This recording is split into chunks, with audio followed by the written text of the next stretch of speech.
Hey there, everybody, and welcome to this video on being in a relationship with someone who has depression. I'm your host, Dr. Elise Snipes. Before we get started, please remember to click the bell and subscribe to be notified anytime we release new videos.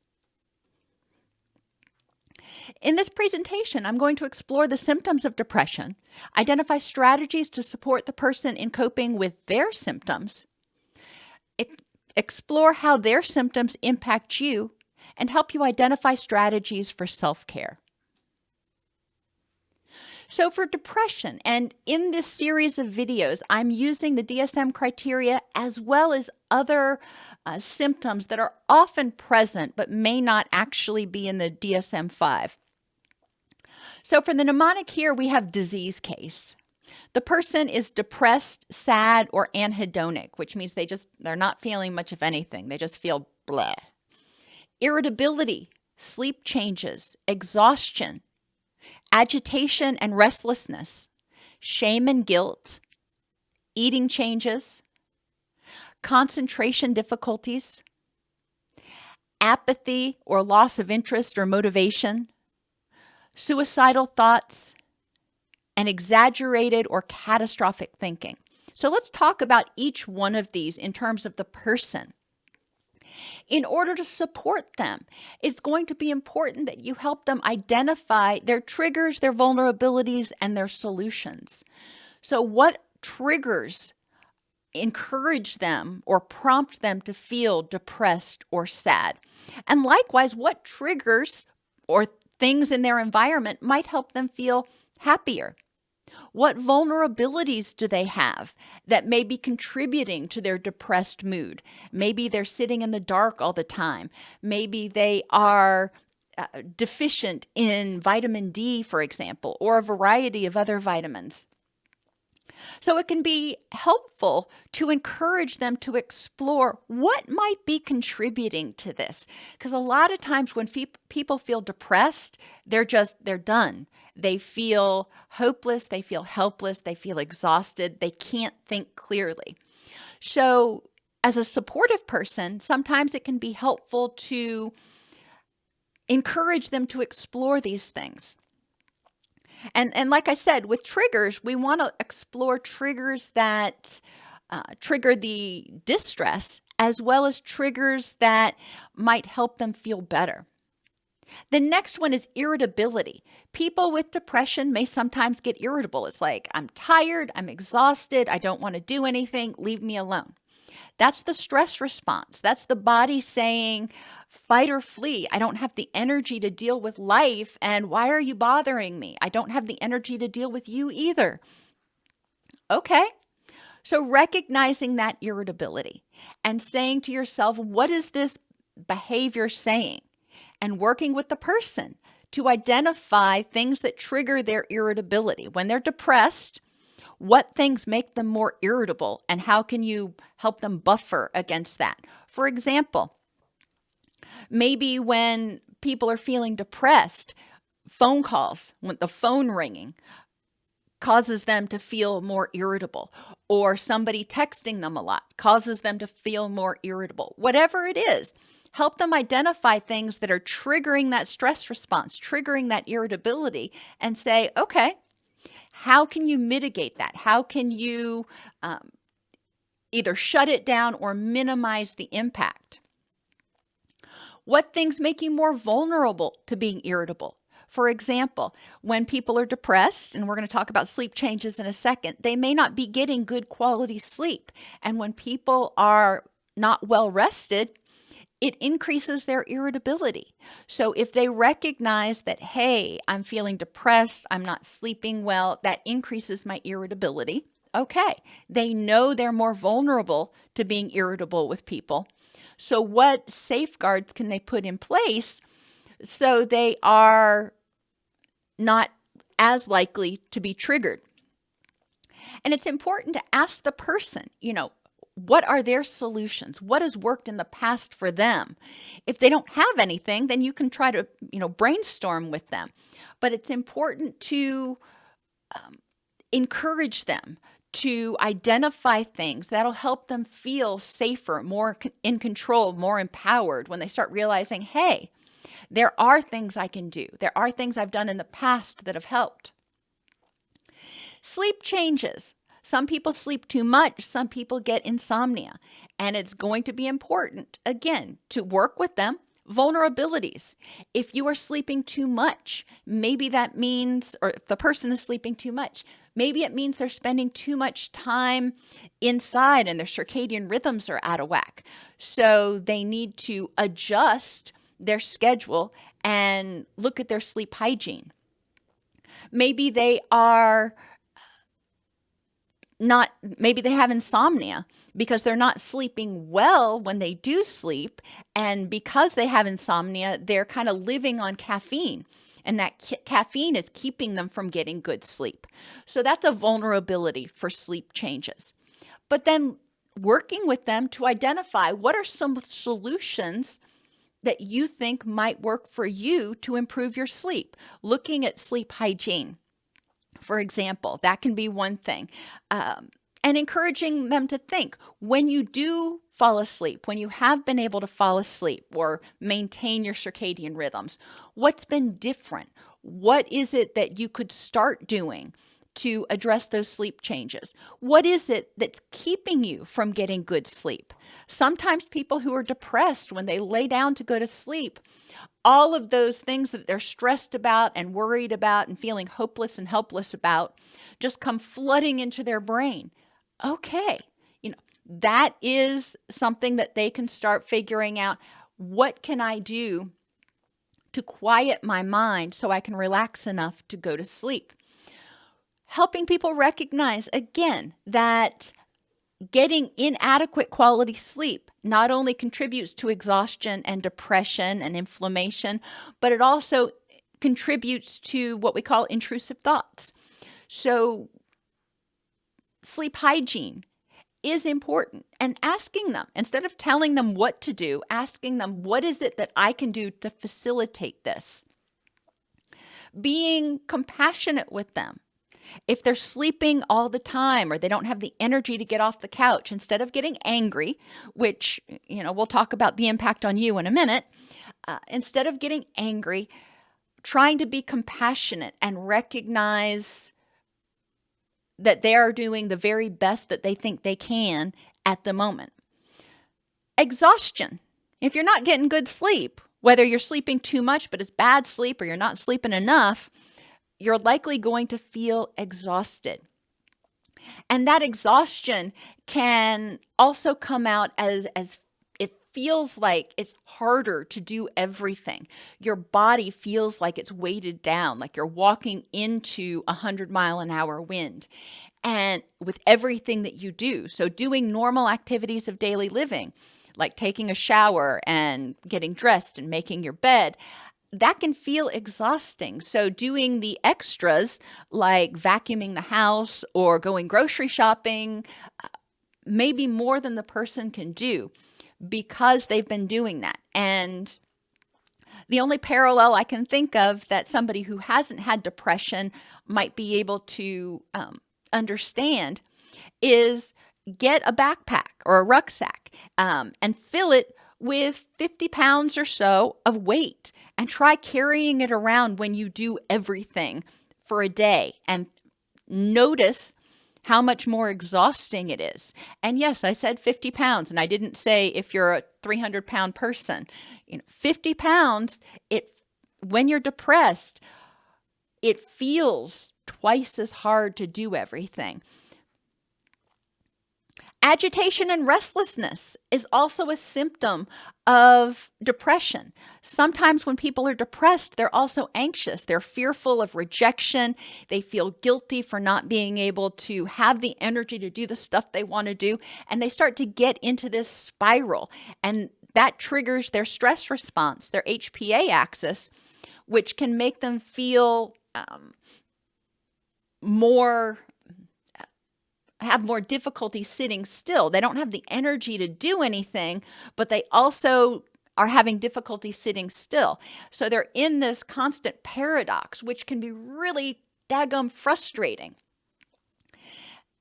Encouraging people to just recognize when they're feeling agitated, when they're feeling restless. And again, what might be triggering that? Maybe there's something that is stressing them out and triggering irritability. And so their body's responding. Okay, if so, what is it that might help you feel less restless or more relaxed? What is it that might work for you? For some people, it's grounding activities. For other people, it's going on a walk. For other people, it's engaging in, some sort of hobby, or maybe even just talking with somebody. S stands for shame and guilt.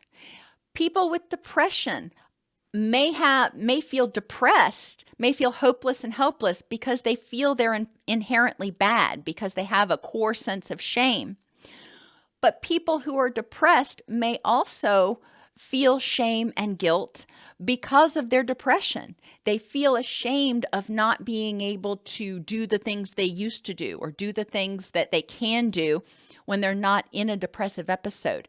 They feel ashamed and guilty for not being able to meet people's expectations. And a lot of times, the guilt that people feel when they're depressed is self-imposed. They're assuming other people are angry with them. They're assuming other people are feeling bad because of their actions. That guilt is internalized, and they say, I'm not doing these things, therefore it must mean I'm a bad person. And that's shame. Shame is a feeling of core ungoodness. I'm not a good person. Guilt is about something you did or didn't do. Eating changes are also common in depression. Some people will overeat, especially high-fat, high-sugar foods, because that triggers the release of dopamine and serotonin and endorphins and other things. Some people will not eat much because their stomach is just upset and tied in knots and they have no appetite. Okay, we want to be compassionate and not judgy about what people are eating or when they're eating, and be respectful of their boundaries and say, okay, what can we do here to arrive at a compromise? Concentration. When people are depressed, they're exhausted, and concentration is just nil. And we want to recognize that. If somebody is depressed, they will often have difficulty focusing on one thing at a time. So if you're talking to them, turn off the television. If they're watching television, don't talk to them, because they are going to have difficulty concentrating on multiple things. They may have difficulty concentrating for a long period of time. And when I say long, I mean 15 minutes or more on any one thing. Driving may be difficult. Reading a book may be difficult. Anything that requires sustained mental energy may be difficult, because guess what? They have no energy. Apathy, loss of interest, and loss of motivation. And this is different than being sad. This is not having a desire to do anything. Things that used to make them happy just don't anymore. They're like, yeah, I could go out and go rock climbing, or I could go out and go shopping, but no, I don't have the energy. I just don't have it in me. Remember, dopamine is your motivation chemical. When people are unmotivated, it often means their dopamine is low. Now, I'm not saying go out and take dopamine supplements. Don't. No, that's not what I'm saying at all. What I'm saying is recognizing that depression is not just as simple as low serotonin, for example, which is what most people point to. It's when one neurochemical gets out of balance, everything else gets out of balance. Thinking about, what are they motivated to do? Or how can I help you get motivated to do the things that you want to do right now? And for people with depression, because their energy is so low, because their concentration is so low, a lot of times it can be helpful to break things down and say, okay, what would it take for you to get motivated to do this thing? Let's break it down into smaller chunks so it doesn't feel so overwhelming. Um, and it's also important to encourage them to be compassionate with their self and think, what is it with this limited amount of energy that I have with my depression right now? What is it that I want to use my energy to do? Suicidal thoughts are also not uncommon in people with significant depression. And it's important to recognize when people are having suicidal thoughts and not dismiss them and go, oh, you're overreacting, or you're just trying to get attention. If people are expressing these thoughts, they're feeling very hopeless and helpless and powerless in their current situation. And it's important to pay attention and get them some help. If people are having suicidal thoughts, it doesn't mean they're going to be, quote, locked up. There are a lot of people that see therapists who are having these thoughts. They don't intend on acting on them, but they're having these thoughts. So it's important at that point to get them with a physician or a therapist who can help them start taking more active steps. They may not be motivated for this. So it's going to be important, for example, to examine why they're not motivated. For a lot of people, the thought of, oh my gosh, I've got to find a therapist, then make an appointment, then get dressed, then drive there, and blah, blah, blah, blah, blah. It's just completely overwhelming. So if they're motivated, if you can get them to agree that, yes, I will go see somebody, then it may be helpful to ask them, do you want me to make an appointment for you? Don't do it for them unless you've asked first. You always want to empower them first. If they are expressing suicidal thoughts and you are concerned, it's also possible to have them seen, for example, in an emergency room. And only you can make that decision about whether the person's in an acute emergency at that point in time. But never take suicidal thoughts for granted. And exaggerated or catastrophic thinking. When people are depressed, a lot of times their brain goes to the worst possible scenario. They're already feeling hopeless, helpless, and powerless. So literally everything may feel like the end of the world. Literally everything may feel like it's going to end up in the worst possible scenario because they are viewing the world from a hopeless, helpless, powerless perspective. And so if they actually were completely powerless in the situation, yeah, it might end up catastrophically. So it's important to recognize that this all or none thinking is not that uncommon. Now, it can be helpful to encourage them to really step back and look at the facts here. Validate that they're feeling overwhelmed, that they're feeling like this is the end of the world, and encouraging them to look at, all right, so let's look at the facts for and against your belief. Now, we've talked about the person, and for each one of these symptoms, I really encourage you, especially when they are not in the midst of an episode, to sit down and talk about each symptom, what makes them more vulnerable to it, what triggers it, and what works for them, what would be helpful for them to address that symptom when they are in a depressive episode. That can give you a game plan so you feel empowered, you feel like you've got some tools, you feel like you have something that you can offer, and the person is the one that has helped you create this roadmap, if you will. So you're not forcing your ideas on them. You're not saying, well, let's try this. And they're like, no, that's stupid. You can say, well, in the past, you've said this works for you. So would you be willing to try it? Now, in terms of you, we need to recognize as the caregiver or the loved one, this is going to have direct impact on you. When you're watching your loved one suffer, it can feel agonizing. You too can feel hopeless and helpless and powerless. So creating this plan can help you feel a little bit more empowered. It can help you feel like you've got more direction. But it's also important to look at each of the symptoms and recognize the impact that has on you. When you are living in a house, for example, with somebody who is clinically depressed 24/7, the energy in that house can have an impact on you. If you're empathic at all, then a part of you may feel for that person, and that can be draining. So it's important to recognize for you, what can you do to nurture your happiness, to nurture your sense of personal power? Not to rub it in their face, but so that doesn't draw you down.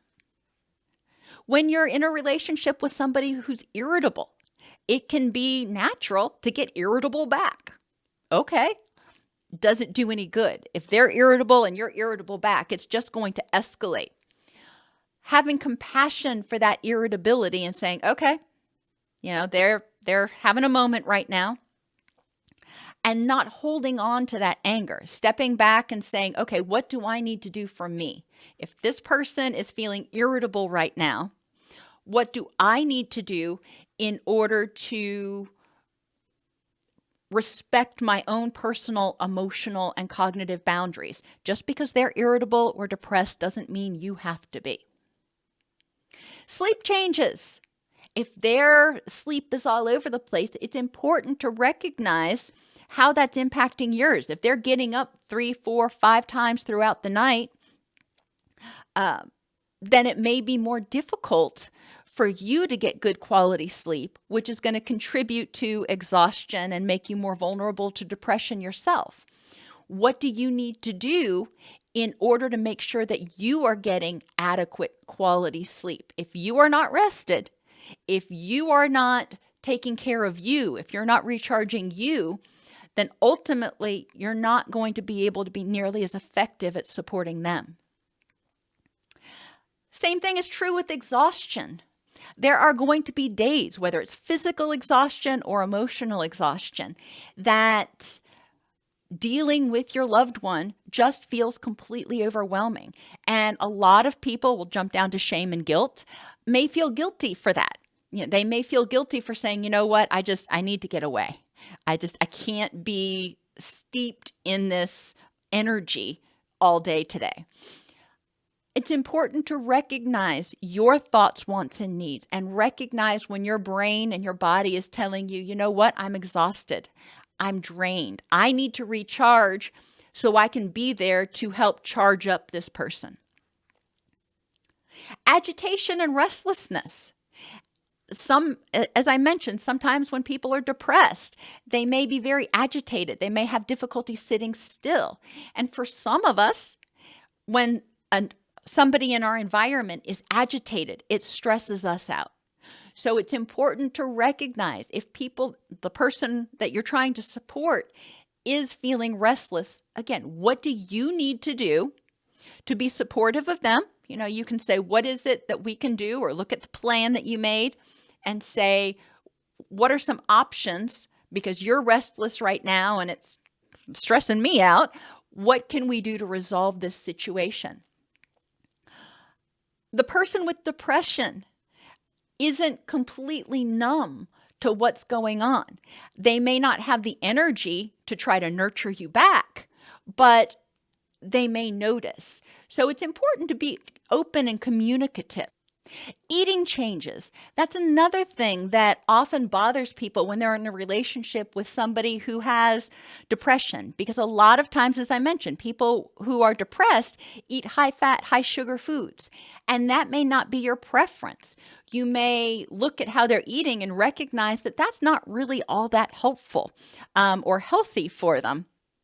However, it's also important to recognize that they're doing the best they can to survive right now. And part of the way they're eating may be a method, if you will, of self-medicating.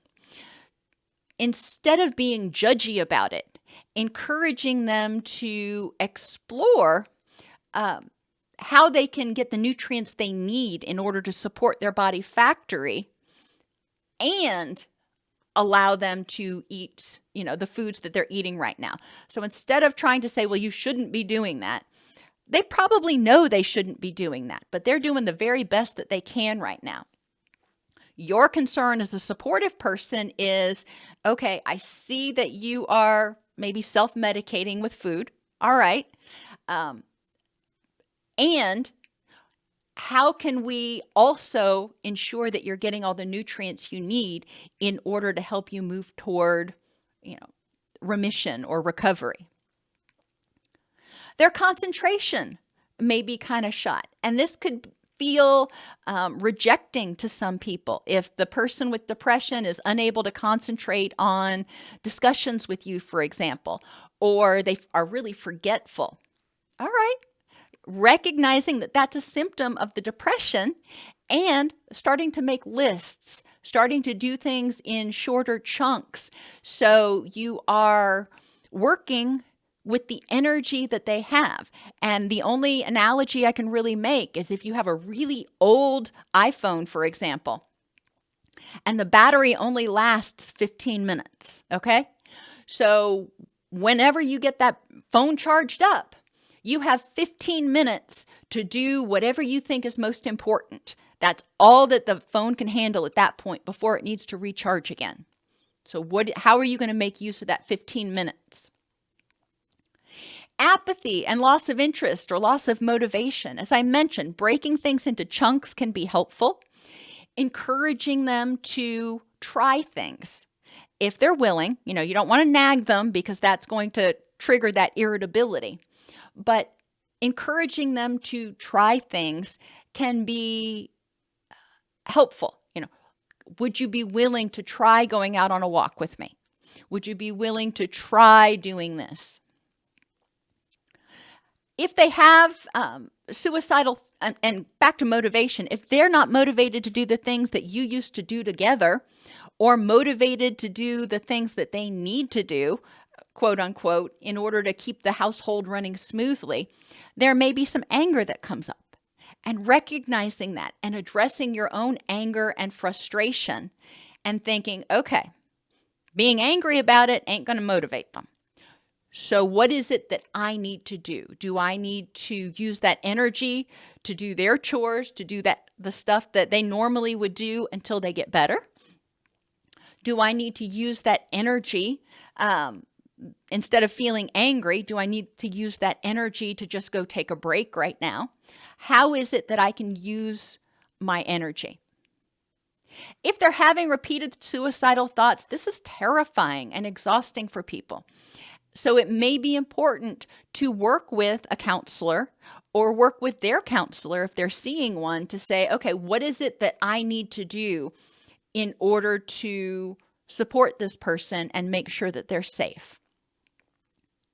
And finally, as I mentioned, that exaggerated and catastrophic thinking can get overwhelming. If you are not a catastrophic thinking type person, when the person who's depressed is having this catastrophic thinking, it can feel exhausting, feel like Chicken Little.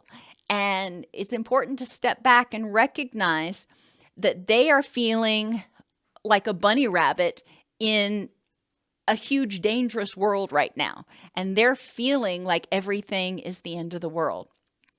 All right. And it's important for you to say, okay, that's how you're feeling right now. It doesn't mean that's how I have to feel. Not taking on their catastrophic thinking, setting your own boundaries can also be helpful. And modeling how you think, being assertive, saying, okay, I hear what you're saying. I hear your point of view. This is mine. Doesn't mean mine's right and yours is wrong. It just means that's yours and this is mine. And that may give them some food for thought. Help us continue to make practical mental health tools available to everybody. Join the channel at DocSnipes.com/YouTube. Donate at DocSnipes.com/donate. And like, subscribe, comment, and share to help us get the word out. Every person's depression may look a bit different. There is no one-size-fits-all way of supporting people with depression. It's important to understand their vulnerabilities, triggers, and interventions that work for them. So ask them, when you weren't feeling this way, what was different? Or when you felt this way in the past, what helped you feel better? It may be helpful to encourage mindful awareness of their vulnerabilities and triggers. So if they start feeling irritable or start presenting as irritable, encouraging them to stop and look around and go, okay, what in my environment is triggering this right now? And what might I be able to do? What might I be able to do to address it? And self-care is also vital to help you cope with the vicarious distress, as well as your own feelings of frustration or helplessness in the relationship.